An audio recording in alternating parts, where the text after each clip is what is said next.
In this video, I'm going to share with you exactly what you need to do if you have debt collectors sending you letters, if you have a court summons where they're suing you in court, or you have a default judgment. Now, can I tell you a quick story real quick? Right now, some of you may be either thinking about flipping over to another video or doing something else for whatever reason. I'm here to tell you, let me tell you a story that happened to me. My father used to tell me when I was younger, he was like, you need to pay attention. Just because I'm telling you something right now that may not be applying to your life right now, you're going to need this in the future. You're going to need it in the future. My father passed away when I was 24 years old. So I've lived longer since my father died. I've been alive a lot longer since he died. But I can tell you that the lessons that he gave me are true to this day. So just because it may not apply to you, or you may not feel that you want to hear it, I'm here to tell you that this could be one of the most important videos that you can ever need to listen to when it comes to having debt collectors sending you letters, having a court summons where they're trying to sue you to take you to court, or if you have a default judgment against you. Now, I want to give you an incentive to motivate you to continue watching this video. What I want you to do is I want you to pick any debt that you have, and I want you to put it on a piece of paper or type it on your phone or whatever. I want you to put that amount. And I'm going to put this amount right here. $50,000. The reason why I put $50,000, because someone called me yesterday that's being sued for $50,000 who didn't do, mainly because they didn't know what to do, what I'm going to share with you, but they got a $50,000 default judgment against them. So now, how do you think that they feel and how motivated they would be right now to listen to someone who is going to tell them how to get out of a $50,000 default judgment, how to get money back? Because there's end results of what can happen when you have a default judgment is 25% of your paycheck bank account attached, which was what they did, is they put an attachment on the bank account. So all the money that goes in, they're going to be taking it out until it gets to that amount. Unless you do what I'm about to tell you to do, and I'm going to give you the solution at the end of this video. So continue listening, continue watching, whatever you got to do. Also, personal property. So if you like the end part of this, I want to start at the end.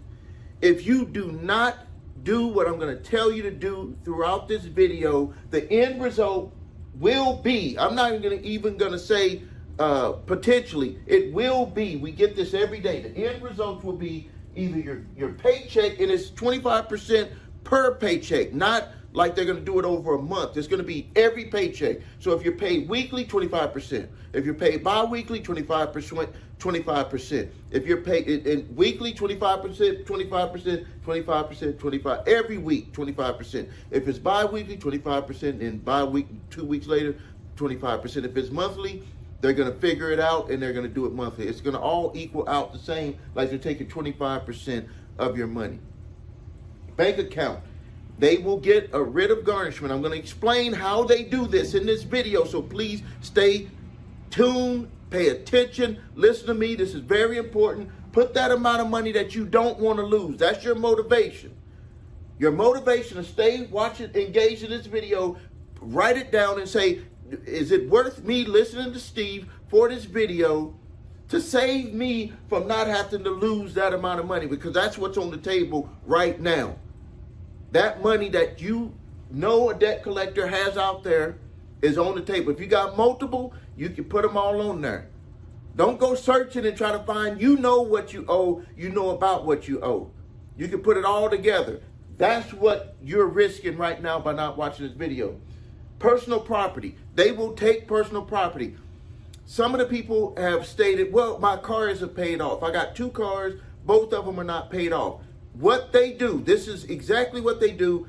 There was a debt collector webinar that I was invited to because I used to be on the list of debt collectors so I could get inside information to share it with all of you in my videos. This is what they were saying. And they were like gleeful about this. They were like, if you got a car, person has a car, we do a assessment on that vehicle. They send someone out there, an adjuster, taking pictures, all of this stuff, and they look on the credit reports and they see how much is owed on that vehicle. And they also call you in, and we'll talk about that in a minute. This is one of the big things that you got to pay attention to. They're going to call you in for a debtor's examination. But even if you don't show up to that, which has bad repercussions that I'll talk about later, but even if you don't show up to that, they look on your credit report, they look at the amount that you owe on that vehicle, and their estimate adjuster will say, hey, we could sell this vehicle for $10,000. They owe $5,000. Maybe you had bad credit. You had to put a big down payment on it, and now you have positive equity instead of negative equity in your vehicle.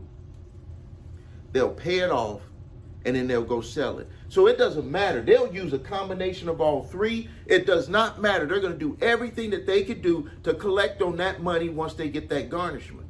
So now how do we get there? How do we get here? Because a lot of people contact my office and they're somewhere in this chain to get right here. A lot of people who get here, they will say, this is what comes out of their mouth.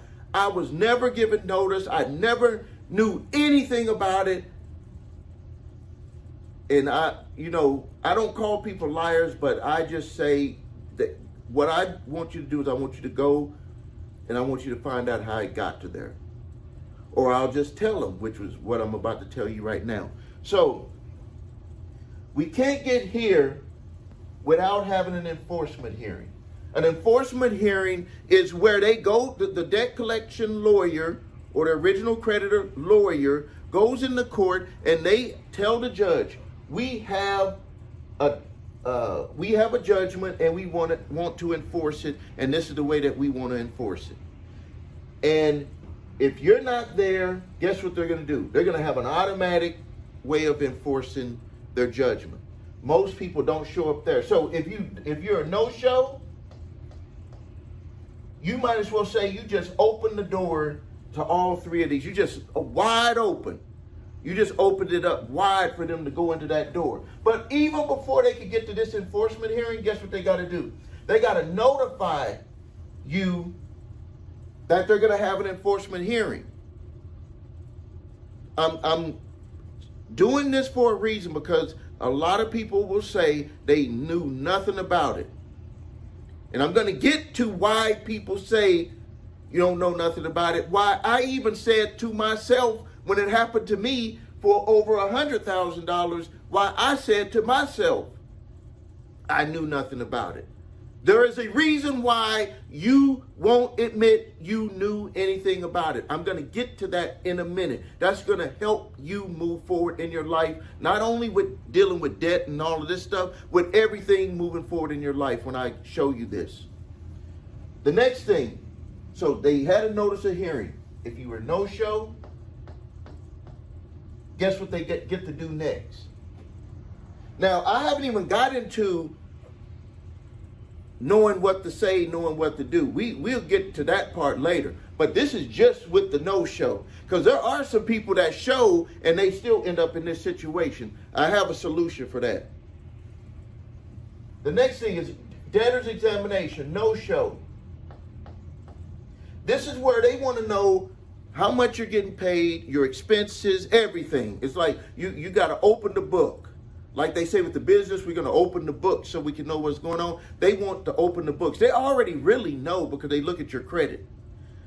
There's skip tracing software that the credit bureaus make available to debt collection companies or lawyers who are in the debt collection business. Skip tracing where they'll look at everything, know your jobs, everything. But if you don't show, you have a potential of a contempt of court, which could be a warrant for your arrest. Don't take my word on it. Go to the ACLU. People all over the United States, warrant for arrest, contempt of court. No, you can't get arrested for the debt, but why did they get to contempt of court? Because you didn't come in for the debtor's examination. So, but this is another thing. So we got 1, 2, 3 notices. 3 notices. 3 notices that they are required to give to people. The next, going backwards, let's go right here. You're going to have a trial. You can't have a debtor's examination without a trial. The trial is either going to say that you won, or in these cases, you have a judgment or a default judgment. So you could be right there in court, not knowing what to do, not knowing what to say, not knowing how to say it, saying things the wrong way, giving them leverage against you, and you walk out of there knowing that you potentially had things that were available to you to help you get the case dismissed, but you just didn't know how to do it, how to say it. You just didn't know, and that's not your fault.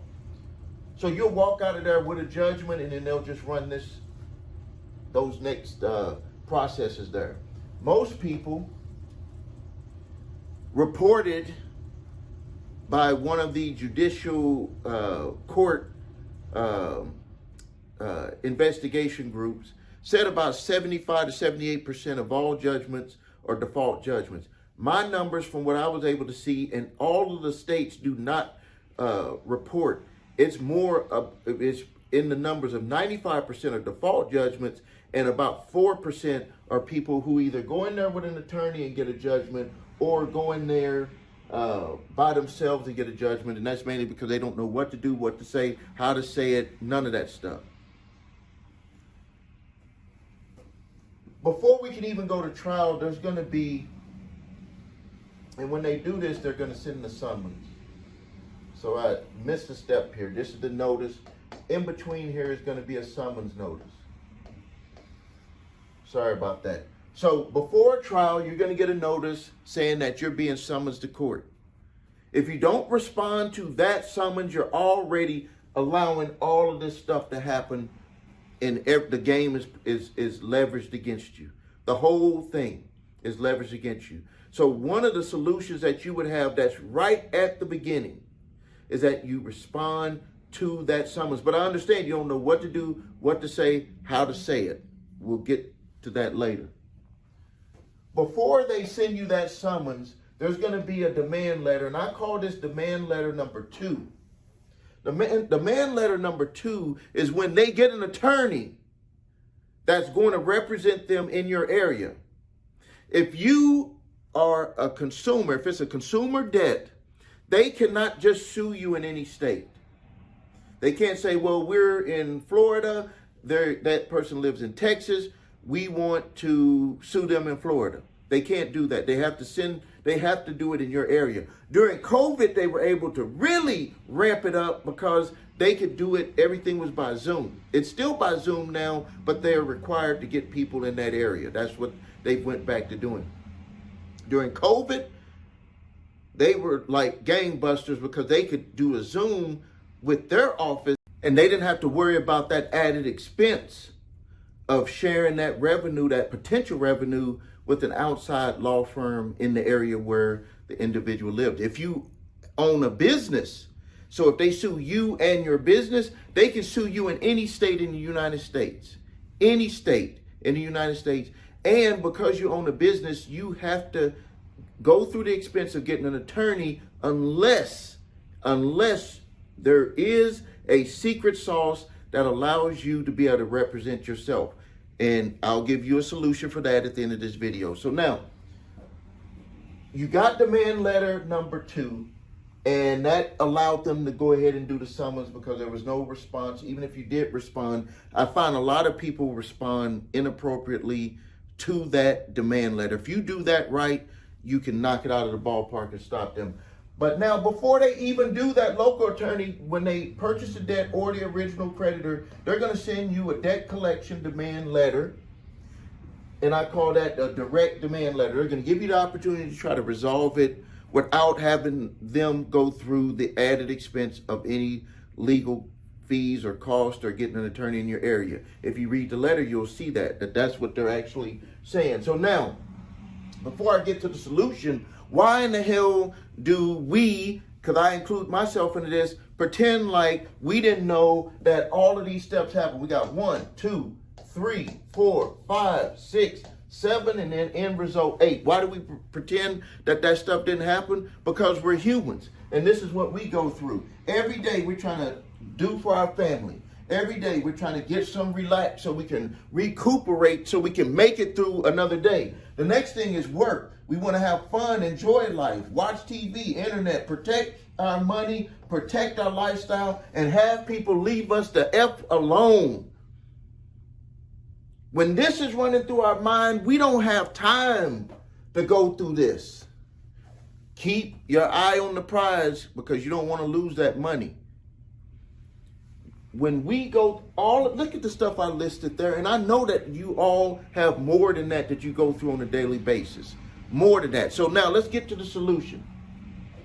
The solution is, if you're receiving this letter here, it doesn't matter original creditor or debt collector, you need to respond appropriately to that letter. If you're receiving a summons where it's went past all of this and then now they're sending you a summons, you need to respond to that summons. If you've already went through all of this and they're garnishing your wages, then you need to respond to that default judgment. You need to get that default judgment turned over. So the first thing that you're probably thinking in your mind is, Steve, I don't know how to do this. Is it going to be just too much? You can go on the internet, you can go to ChatGPT, all of this stuff. It's not going to work. There's only one company that can help you with this, and that is summonsmaster.com and the Credit Repair Shop. Those two together. I created this from helping people just like you deal with debt collection demand letters the right way to stop. You could potentially stop all of this from happening if you get this part right with that demand letter. You can go to summonsmaster.com, upload your demand letter from the debt collection attorney. It will create the letter, scan using natural language processing through your specific letter and create it. And all you got to do is sign it, send it certified mail directly to that debt collection attorney, and you can potentially have them stop all of this stuff here. If you have a summons from a debt collector, you can go to summonsmaster.com, upload a copy of your summons. Now, it cannot be a default judgment. It needs to be your summons. So if you've got a default judgment, you're going to need to contact us, and I'll get to that in a second. But if you have a summons, you go to summonsmaster.com and you upload that summons in there, and it'll use a natural language processing. It'll review your specific summons, the way that the debt collection attorney put your case together, and it will create a response that'll have a response to the summons and a defense to help you win your case. If you already have a default judgment, I want you to go to summonsmaster.com, and there's a contact us form, and you fill in your information, tell us a little bit about what you're going through, the amount of debt that you have a default judgment with, and if you remember how long ago it was, you can put that in there, and then we'll give you a call and we'll let you know how we can help you. So the website is summonsmaster.com. I'll put it right here so you can see it, so you don't get it wrong. So you go to www.summonsmaster.com. This is not something that you can find on ChatGPT or any other AI platforms. This is 100% tried and true. This is something that we've been doing for our clients with the Credit Repair Shop for the last 4.5 years. And the demand level is so high that we created an application that can help you if you're in the situation of getting demand letters from debt collectors or getting summons from debt collection lawyers. Thank you for your time. Subscribe to the channel. Post your questions and comments. This is Stephen A. Williams, President and founder of the CreditRepairShop.com.